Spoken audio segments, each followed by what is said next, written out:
I saw the strength of women in general in Miller's play from the beginning. This play is built on a foundation of female strength. What the director does with the female characters is the difference. I've inverted a triangle of lead characters, and I've put Elizabeth and Abigail on either end, and John at the peak, but inverted in that triangle. The power is shifted through this. We are looking at John through these two women. To bring this to life through dance, we had the opportunity to build a before story, to show where they came from and to show where they got to. Elizabeth is married to John Proctor and is very dedicated to him and to their marriage. She is a strong woman. You see her trying to rebuild her trust in the marriage again. Because of the way that this has been approached, and you do get that backstory, that little bit extra, you have a much clearer understanding of why Elizabeth is the way she is. Abigail is really the antagonist of the story. I look back at when I was young, nothing mattered about how you felt.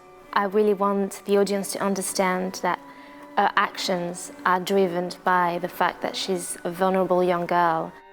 I had a really fertile ground with this play to dig deeper and find more facets and aspects within the depth of each of these women. It was very important for me to show these two female characters, starting perhaps, if not in a positive, in a neutral way. Abigail with innocence, the moral compass of Elizabeth.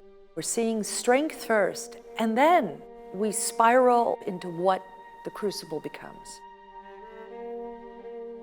I strove to find a depth in these characters that perhaps is not in the written word, but it is definitely there. What we get to do in dance is we get to make that depth bloom. I'm really able to use the movement to show her journey.